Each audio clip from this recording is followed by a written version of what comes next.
Hey everyone, this is Tony Rod from Gem Rock Stone. We have officially finished the book of Samuel 1 and 2, and I'm gonna go ahead and start with the book of Matthew, which is the first book in the New Testament, the Brit Hadashah, right? The New Covenant, which introduces Emmanuel, God among us, um, incarnate God in the form of Jesus Christ, right? Or Yeshua.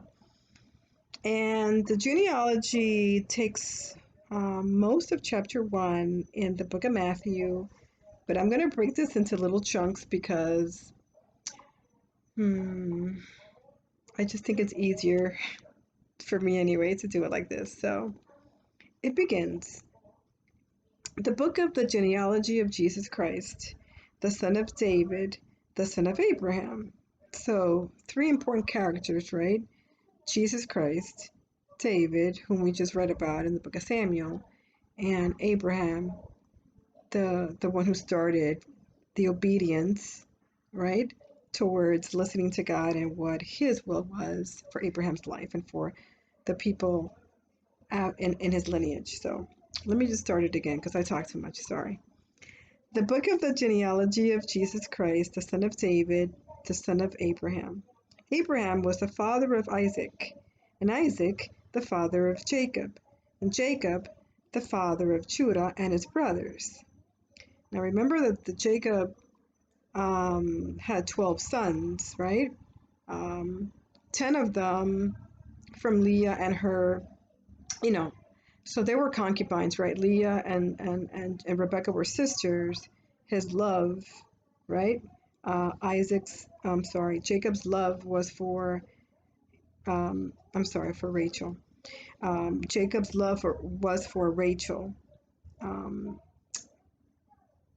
But the woman who gave him most of his children was Leah, right? The sister that he loved least. And Judah came from Leah. And Judah, the father of Perez, and Zerah by Tamar, and Perez, the father of Hezron, and Hezron, the father of Ram, and Ram, the father of Amminadab, and Amminadab, the father of Nahshon, and Nahshon, the father of Salmon, and Salmon, the father of Boaz by Rahab. So Boaz, like the epitome, right, or the statue or the example of like such a perfect, wonderful husband, the husband for Ruth, was the son of Salmon and a prostitute called Rahab. And Rahab was a woman from the land that Israel had conquered, and that was his mom. Go figure. And Boaz, the father of Obed by Ruth, right? So Boaz and Obed had, Boaz and Ruth had their son named Obed. And Obed, the father of Jesse, Jesse the father of David the king. We're not even halfway done.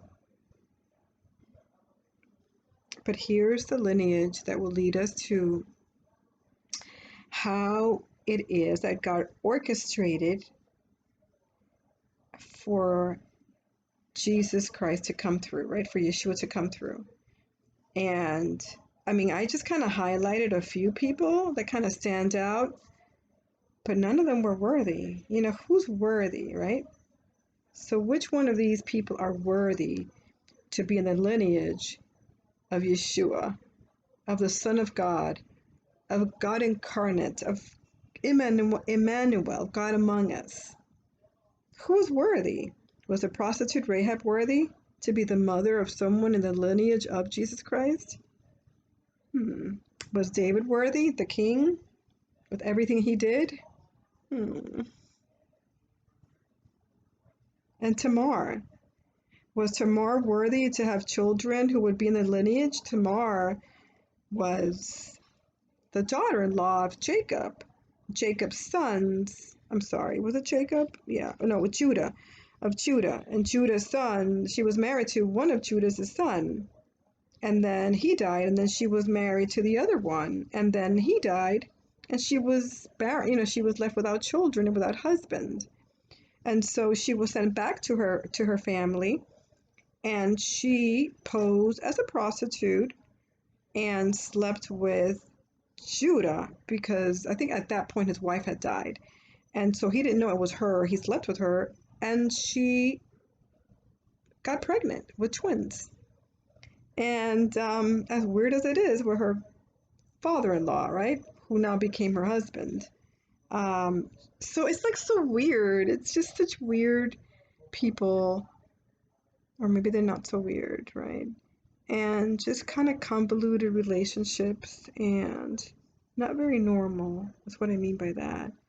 And all these people form part of the lineage, actually, of Joseph, right? The stepfather of the Lord.